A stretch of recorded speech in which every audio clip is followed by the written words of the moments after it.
Ah, la serie de este mes, ligado con la anterior, tiene que ver con el compartir de Jesús, compartir acerca del reino, predicar la palabra y discipular. Es una serie continua, realmente es una serie amplia que la hemos dividido de esta manera. Como todos ustedes saben, no hay manera de agotar los temas cuando uno está predicando, porque Dios siempre trae algo fresco, trae algo nuevo. Y la intención, amados míos, es que volviendo a la palabra, podamos entender cuál es la razón de ser iglesia. Somos iglesia con un solo objetivo. Somos iglesia porque tenemos un mandato. Somos iglesia porque tenemos una instrucción dada por Dios. Somos iglesia porque Jesús así lo quiso. Era un plan establecido por Dios. Y necesitamos en este tiempo, en el siglo XXI, en donde todas las cosas han cambiado, volver a lo básico de las Escrituras, volver a entender la razón por la cual somos iglesia, porque Jesús es el Salvador, por qué predicamos el Evangelio, por qué hacemos lo que hacemos.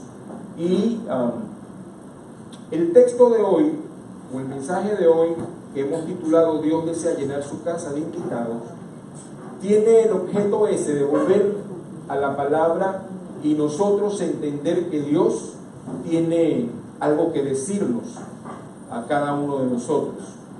Así que en oración decimos: Señor, háblanos a través de tu palabra esta mañana.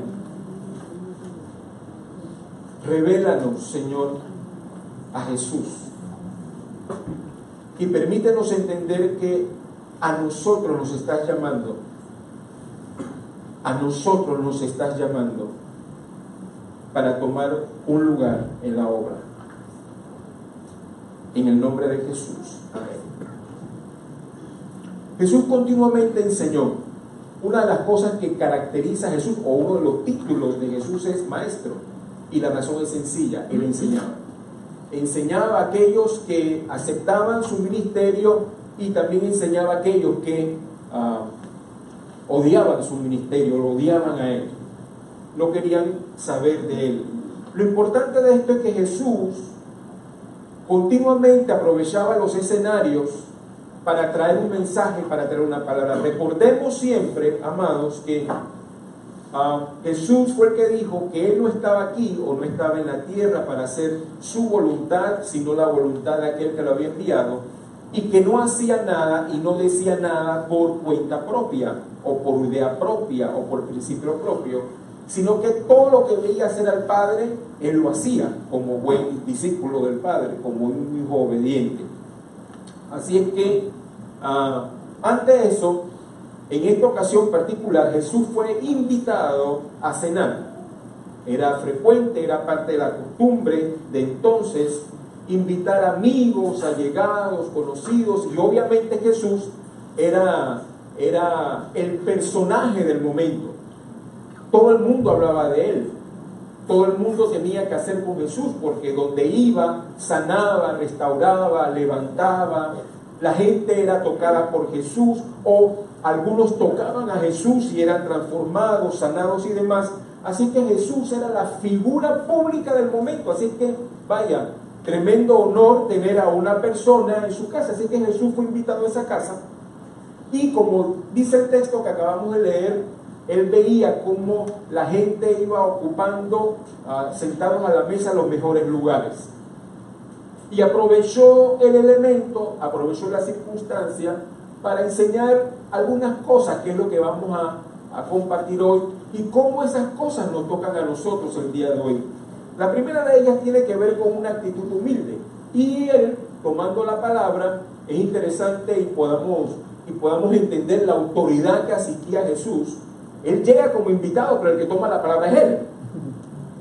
¿No les parece? Es como que si usted me invitara a su casa, a usted, y me invita a comer a mi familia y a mí, que somos un montón, 5, y entonces yo llego a su casa y yo tomo la palabra en su casa. Si yo soy un invitado, se supone que el invitado se debe ocupar su posición de invitado. Eres invitado, debes recibir, pero como Jesús era Jesús y es Jesús, toma la palabra y enseña el primer elemento importante en el reino de los cielos, un corazón humilde.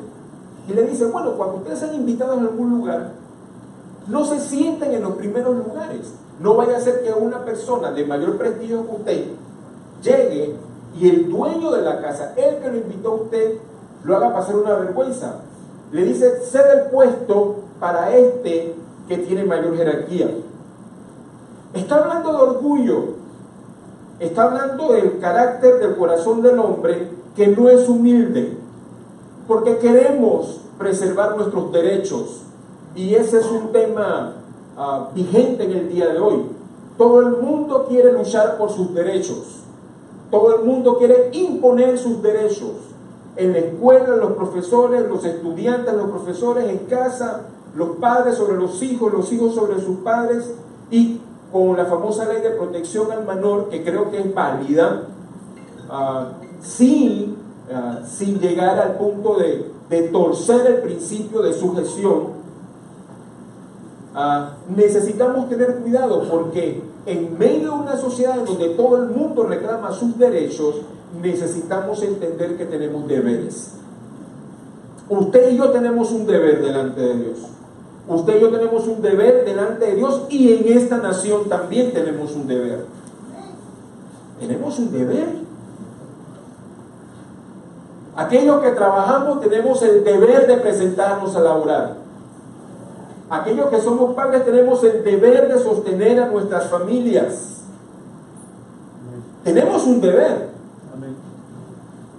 ¿Estamos cumpliendo con nuestros deberes?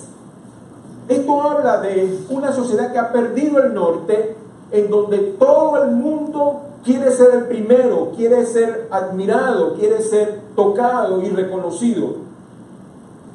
Bueno, creo que esa es una de las características de los tiempos finales. El mismo Pablo escribe, dice, cuando estemos en estos tiempos, los tiempos que estamos viviendo hoy, habrá muchos amadores de sí mismos.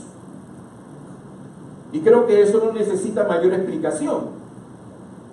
Amadores de sí mismos. Y si colocamos este lente sobre el mundo que no conoce de Dios y entramos al mundo político o al mundo profesional, o en su defecto al mundo empresarial, encontraremos, cualquier cantidad de desmanes y corrupción. Solamente el último escándalo de la Caja de Seguro Social. Necesitamos, hermanos míos, presentarnos delante de Dios y decirle, Señor, necesito arrepentirme de mi orgullo, como individuos y como sociedad.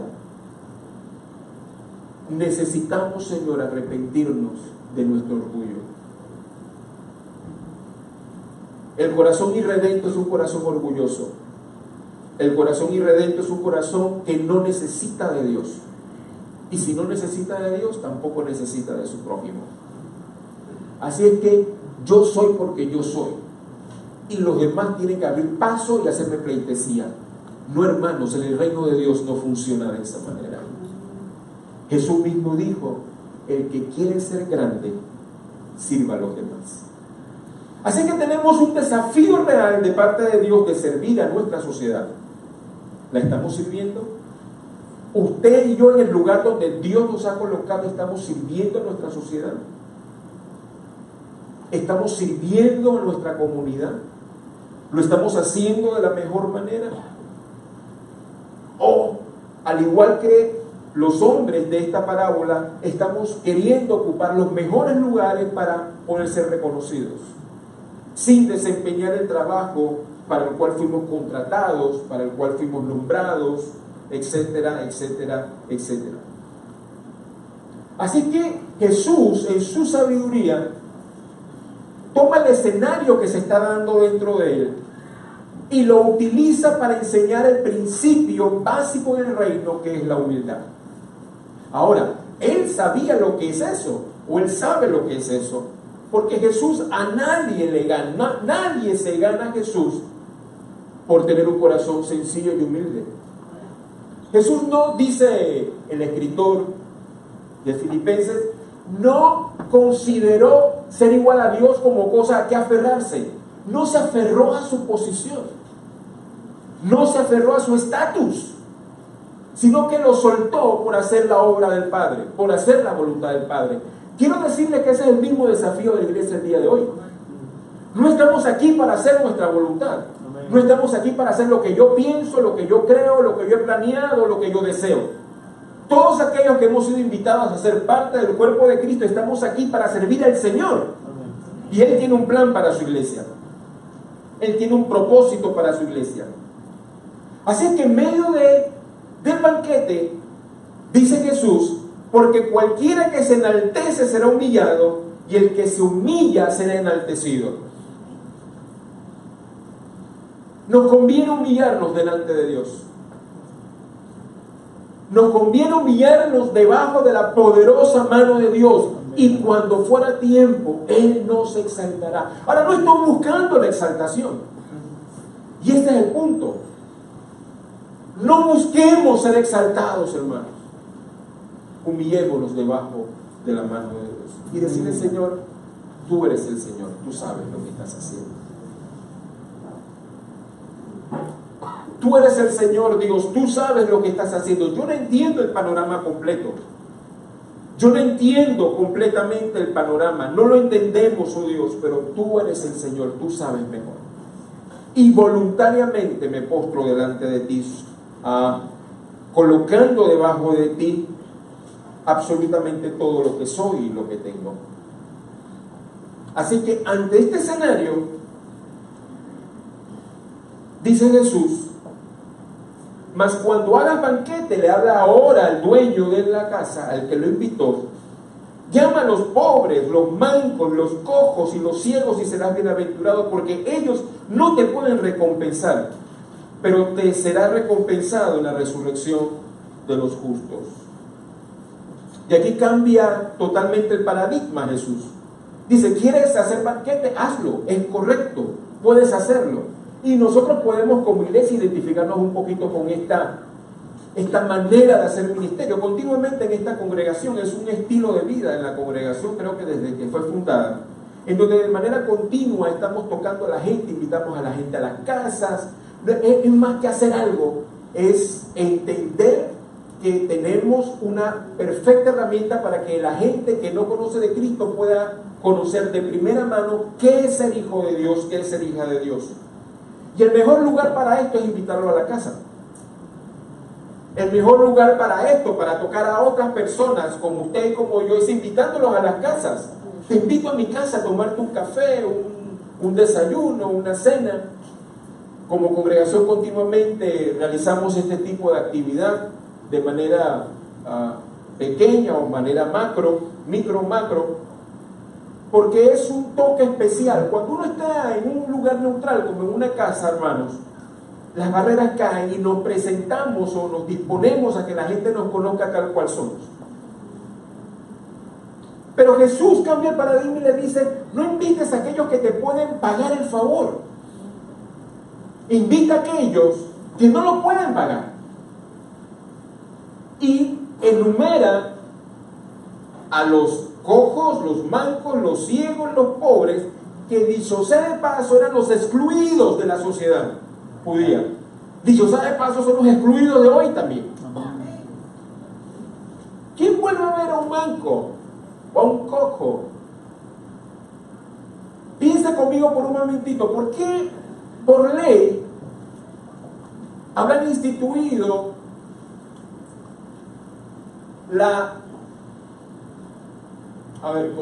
¿cómo lo digo?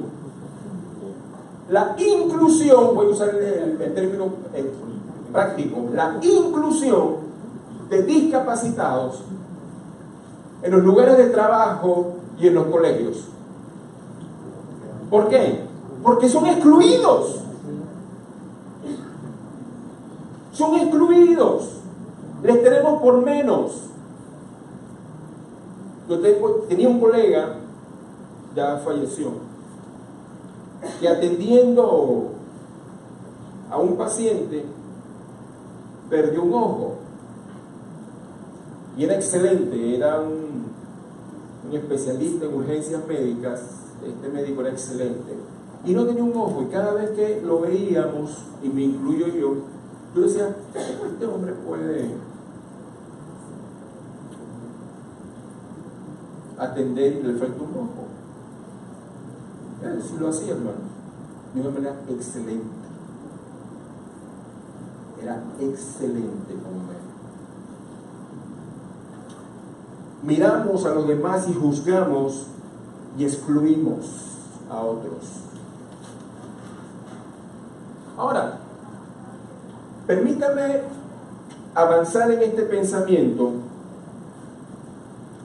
porque aquí el asunto era que eran excluidos de la sociedad judía, pero también eran excluidos del templo. Los mancos, los cojos, los que tenían mayugaduras y demás, no podían estar en el templo. Desde el punto de vista religioso, litúrgicamente hablando, estaban excluidos de presentarse en el templo, pero no era sinónimo de que estaban excluidos del corazón de Dios.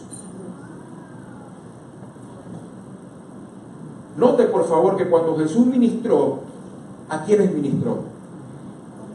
A los pobres, a los cojos, a los ciegos, a los leprosos.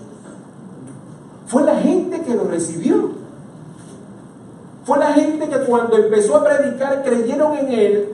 A unos él tocó y otros lo tocaron a él y recibieron sanidad y salvación. Fue la gente que desde los templos le cerraban las puertas y tenían un letrero afuera que decían: no puedes entrar, si tienes estas enfermedades no entres. Es como si pusiéramos un letrero allá afuera y dijéramos algo como esto: los pecadores no pueden entrar en este lugar. Yo no sé quién predicaría.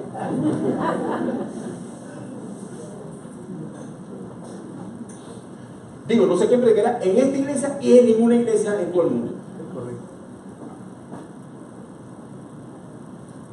Hermanos, y ese es el espíritu del culto de esta mañana. Dios está aquí para abrazar a todos. A todos. Ahora, dice Pablo, vaya conmigo por favor a 1 Corintios capítulo 1, verso 26.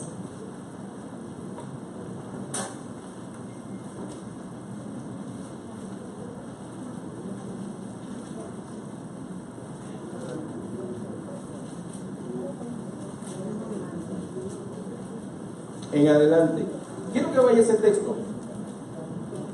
Con esta palabra me encontré hace unos años atrás cuando empecé a meterme con Dios en serio. Porque antes no lo hacía en serio. ¿Lo tienen? Por favor, sigue la lectura. Dice: pues mirad, hermanos, vuestra vocación, que no sois muchos sabios según la carne, ni muchos poderosos, ni muchos nobles, sino que lo necio del mundo escogió Dios para avergonzar a los sabios, y lo débil del mundo escogió Dios para avergonzar a los fuertes, y lo vil del mundo y lo menospreciado escogió Dios, y lo que no es, para deshacer lo que es, a fin de que nadie se jacte en su presencia. Mas por él estáis vosotros en Cristo Jesús, el cual nos ha sido hecho por Dios sabiduría, justificación, santificación y redención, para que, como está escrito, el que se gloríe, gloríese en el Señor. ¿Saben por qué estamos reunidos aquí? Porque nosotros pertenecemos a esa lista que dice Pablo. Vuélvala a mirar conmigo, por favor. Lo necio del mundo escogió Dios. Lo débil del mundo escogió Dios. Lo vil del mundo escogió Dios. Lo menospreciado del mundo escogió Dios.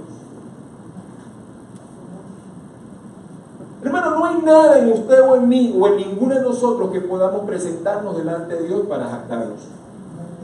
Si usted pertenece a alguna lista, tal vez esa sea la lista a la que usted pertenece. Usted y yo, necios, débiles, menospreciados y viles. ¿Se ha visto usted a sí mismo de esa manera? Quiero decirle que cuando yo fui confrontado con esa palabra, yo no la recibí.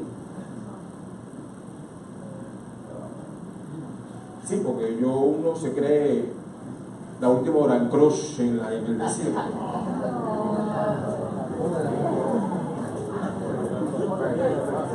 No es que yo no puedo pronunciar esa palabra.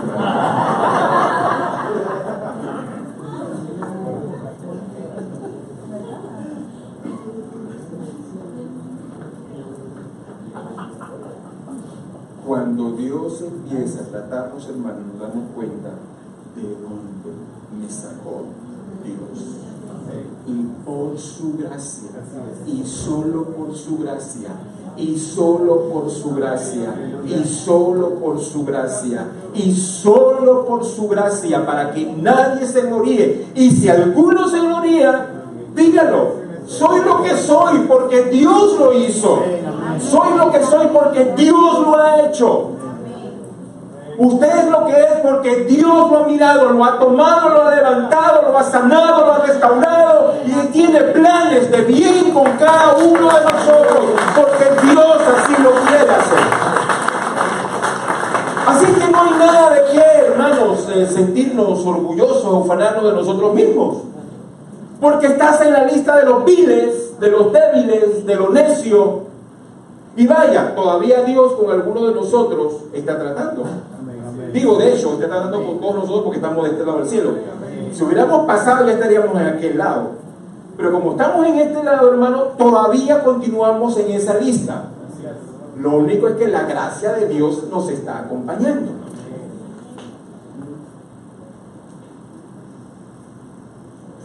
Es que yo soy. ¿Usted qué es? ¿En cuál lista está?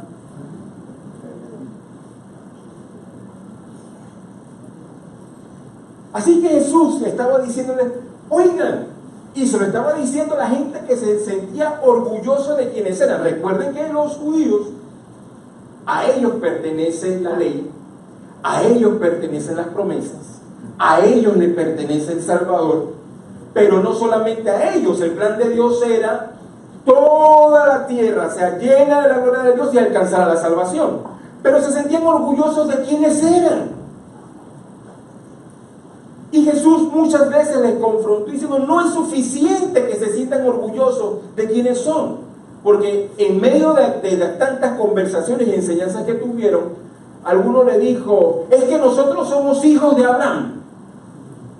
Y la respuesta que le vino para atrás fue impresionante, hermano. Fue un para atrás que lo dejó paralizado. Tranquilo, Dios puede ser hijo de una piedra. Yo quiero un hijo, yo tengo un hijo. Es que no se trata, hermanos, no se trata de mi herencia solamente, se trata de mi relación ahora, porque Dios no tiene ni sobrinos ni nietos. Dios tiene solamente hijos e hijas.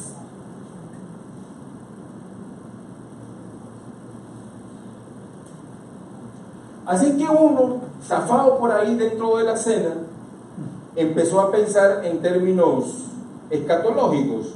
Vaya al verso 15 del capítulo 14. Y oyendo esto, uno de los que estaban sentados a la mesa le dijo: bienaventurado el que come pan en el reino de Dios. Ese era Salvacuatro, seguro.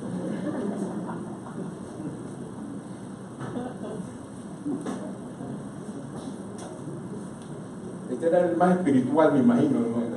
Bienaventurado el que come pan en el reino de Dios. Y le vino para atrás también.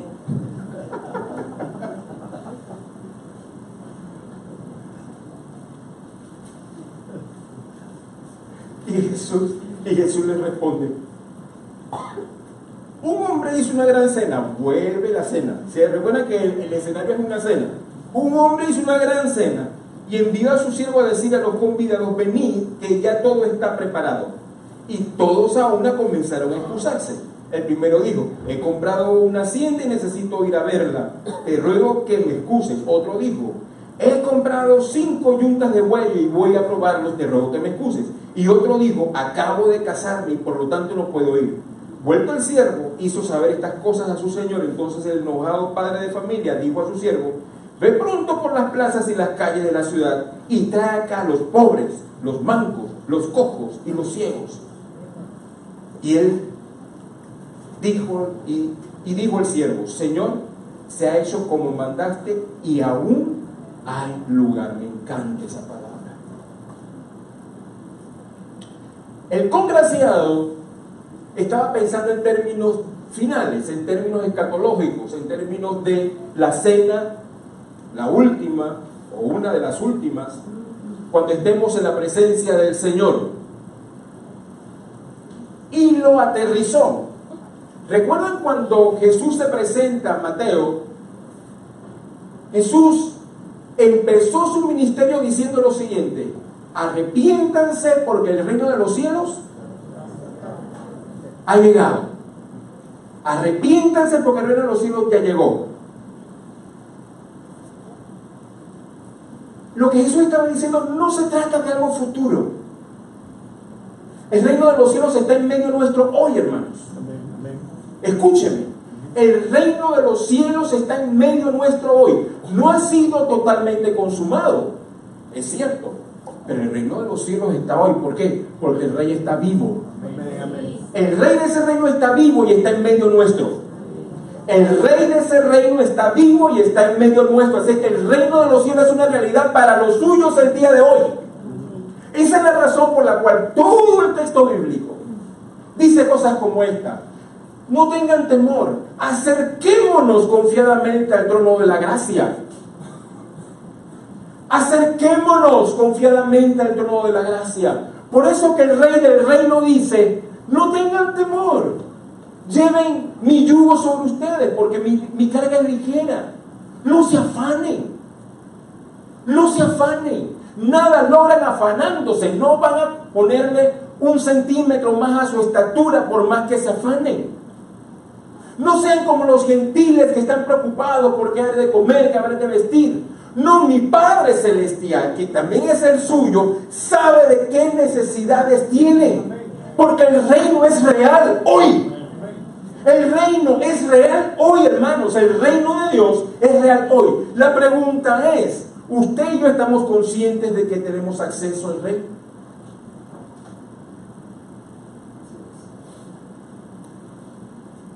¿Está usted consciente, hermanos? Escuche lo que Dios nos dice esta mañana. Estamos conscientes de que tenemos acceso al Rey. Tenemos acceso a la entrada a su trono de gracia por la sangre de Cristo. Hay un camino manchado con sangre que Cristo abrió para que usted y yo podamos acercarnos al trono de la gracia y decirle: papá, aquí estoy, ayúdame.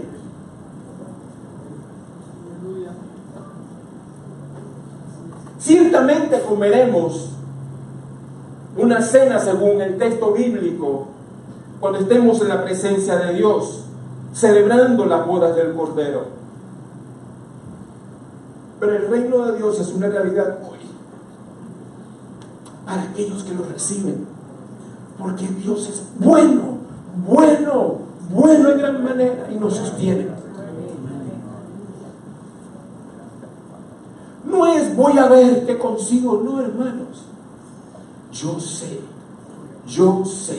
que mi Redentor vive y Él me va a levantar. Eso lo sabemos, o por lo menos debemos saberlo. Yo sé que mi Redentor vive y del polvo nos levantará. Yo sé que mi Redentor vive y del polvo nos va a levantar.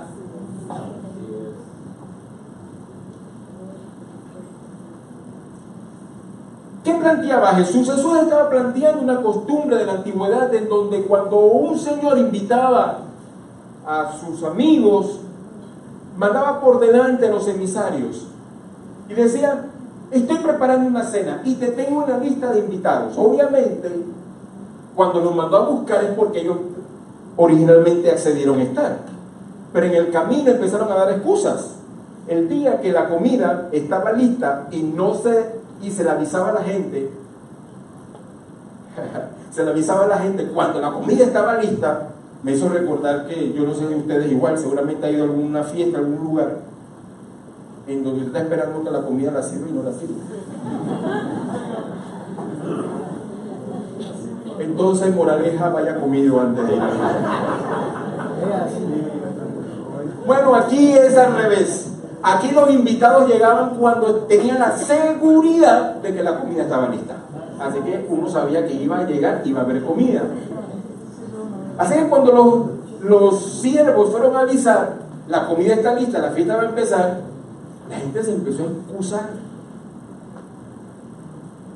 Excusas. ¿Excusas?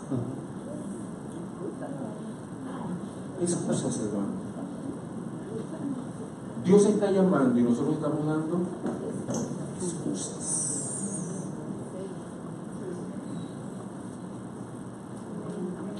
Hermanos míos, y esto es serio. Muy, muy serio. Más serio de lo que mi rostro lo puede transmitir. Cuando Dios llama,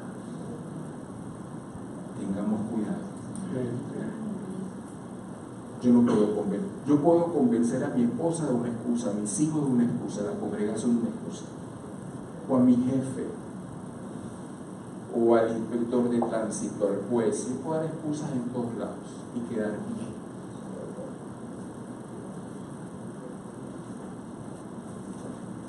Pero delante de Dios no hay excusas.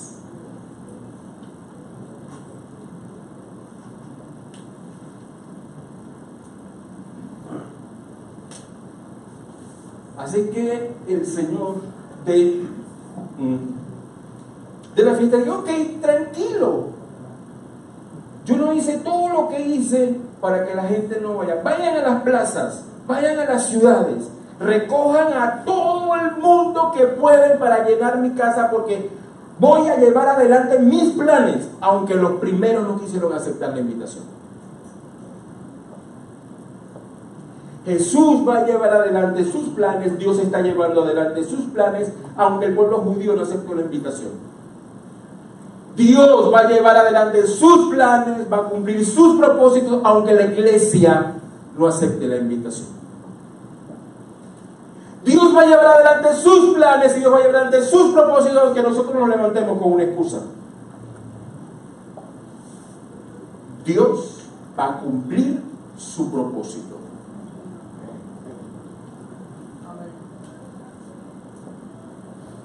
La bola queda del lado nuestro. Señor, y entonces, ¿qué nos queda, hermanos? Nos queda humillarnos delante de Dios y decirle: Señor, ya no quiero estar excusándome contigo. Quiero hacer lo que me has llamado a hacer. En medio de las luchas, en medio de las pruebas, porque nadie está diciendo de que esto es sencillo. Y termino el mensaje con este pensamiento. Mateo capítulo 28, verso 18 en adelante, Jesús plantea lo que en la Biblia y en el ámbito cristiano se conoce como la Gran Comisión o la tarea máxima. Y dijo Jesús: vayan por el mundo predicando el Evangelio y haciendo de la gente que les prediquen discípulos, enseñándoles todo lo que les he enseñado. Si usted y yo, como parte de la iglesia, no entendemos, amados míos, de que esa es la razón por la cual somos miembros de la iglesia, estamos totalmente desenfocados. Si usted y yo, como parte de la iglesia de Jesucristo, no entendemos que la labor máxima instruida por Jesús es ir por todo el mundo, predicar la palabra, y haciendo de ellos discípulos y enseñándoles a esos que están escuchando, no hemos entendido nuestro rol en la iglesia. El asunto no es llenar los templos. El asunto no es ser miembro de una congregación particular. El asunto es enfocarnos. Hay un reino, hay un rey, y hay una tarea para los que son parte de ese reino. Es decir, presentes o no presentes, a todas las naciones e invitar a la gente a ser parte de los discípulos de Jesús. Hago un alto. Ser discípulo de Jesús no es un proceso continuo en una línea de producción en donde sale 1, 2, 3, 4, 5 y todos y van saliendo uno a uno y todos están formados y todos están capacitados. No, es un proceso doloroso. Discipulado es un proceso doloroso. ¿Sí o no? Bueno, discipulado es un proceso doloroso, hermanos. Pero quiero copiar lo que Euclides compartía el viernes. Le dije esta mañana, voy a hacer mía tu frase. La frase fue: discipulado es un entorno seguro. Discipulado es un entorno seguro. Seguro de que sé que alguien que está delante de mí me va a enseñar. Seguro de que sé que alguien que está delante de mí me va a ayudar, me va a sostener, me va a acompañar. Es un proceso en donde yo voy a imitar, pero también voy a dar.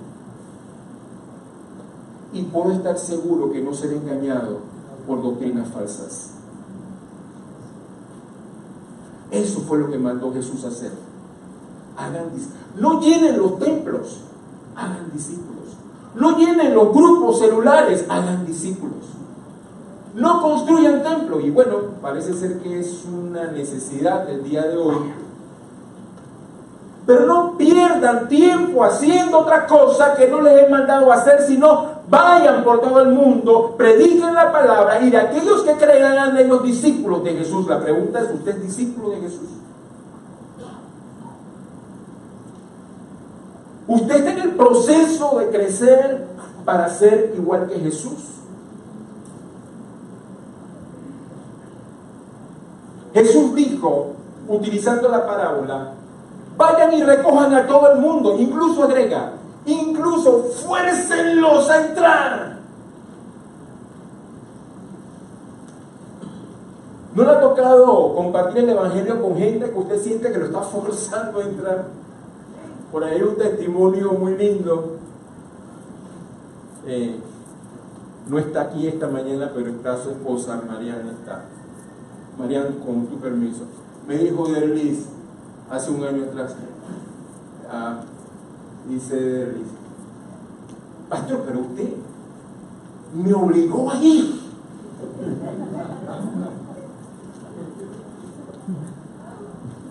Sí, te obligué a ir. Hay gente que necesita ser forzada a entrar. Entendamos, cada uno toma su decisión. Pero amados míos, escúchenme por favor. Usted y yo estamos gimiendo delante de Dios por aquellos que no conocen a Jesús.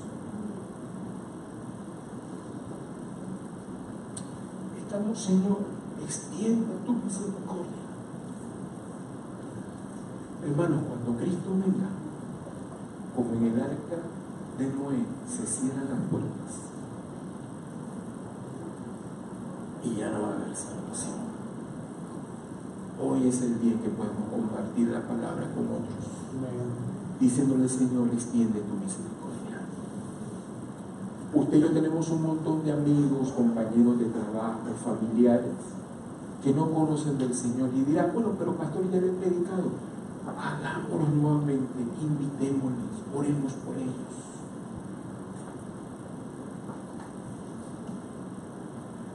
Porque fue Jesús el que dijo: todavía hay lugar.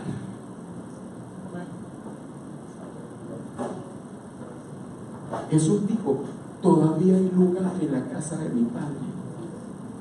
¿Se acuerdan? Juan 14 dijo: voy a preparar lugar para vosotros. ¿Se acuerdan? No es cuento. Todavía hay lugar, hermano. ¿Qué le ha dicho Dios hoy? Incline su rostro, por favor. Yo sé que es día de Santa Cena y vamos a participar de los elementos en este momento, pero yo quiero pedirles, por favor, que podamos orar delante de Dios. por aquellos que no conocen del Señor todavía.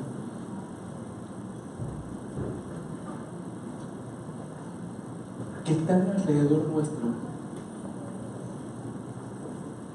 que no conocen del Señor todavía. En esta nación sí hay televisión cristiana, hay radios cristianos, hay internet cristiana, todo eso está bien, pero eso no es sinónimo que la gente está siendo discipulada y están siguiendo las enseñanzas de Jesús. Y nosotros podemos convertirnos en obreros del Señor.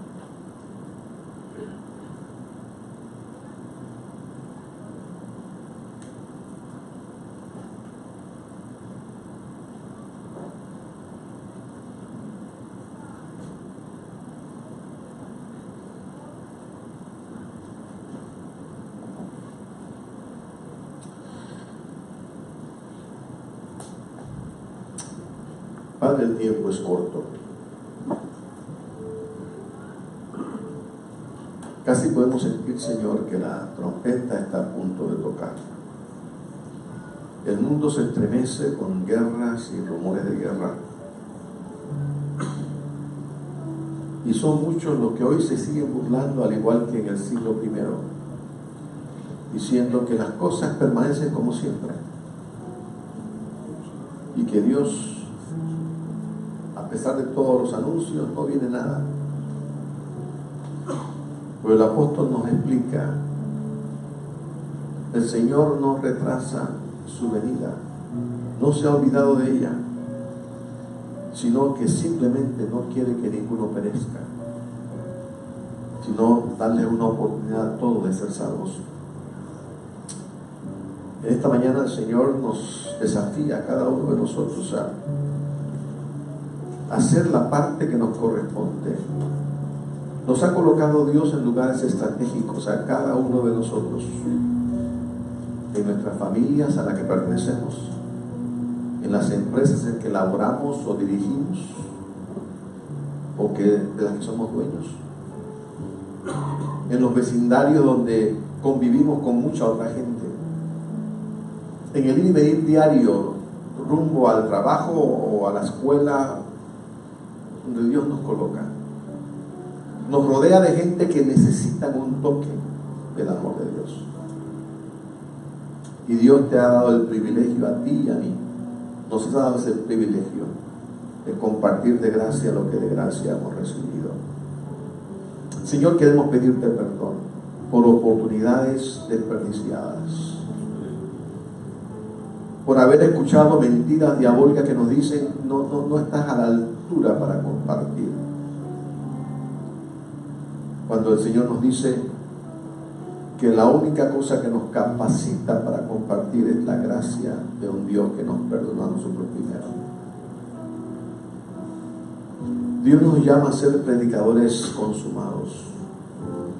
No nos llama a ser ministros de televisión o de la radio, o encaramados en un púlpito compartiéndole a mucha gente. Pero sí nos llama a ser hombres y mujeres de fe, gente sencilla, que se atreven a tocar al que está enfrente, al compañero, al vecino, al familiar, al jefe, al subordinado, al colega, al estudiante. Dios de la gloria, estira tu mano, Señor, en este momento y abrázanos. Mientras nos perdonas, Señor, no nos haces irremediablemente perdidos por esto, no. En el pasado hemos escuchado mensajes tal vez equivocados, bien intencionados pero equivocados, donde sentimos que Dios está a punto de descargar su ira porque fallamos de compartirle a fulano o a mengano en el momento preciso. No, este es un continuo. Dios no nos condena por lo que hicimos ayer. Nos invita a comenzar de nuevo. Nos invita a retomar el desafío. Todos hemos fallado, pero todos tenemos una nueva oportunidad. Ayúdanos, Señor, a hacerlo. Ayúdanos a compartir de gracia. Repito lo que de gracia hemos recibido. Abre nuestros ojos y que podamos contemplar esas multitudes de personas que nos rodean, en en todas esas esferas en las que nos has colocado. Y ayúdanos, Señor, a bendecirles en el nombre poderoso de Jesús. Que así sea, Señor. Gracias, oh Dios. Muchas gracias, Señor. Muchas gracias.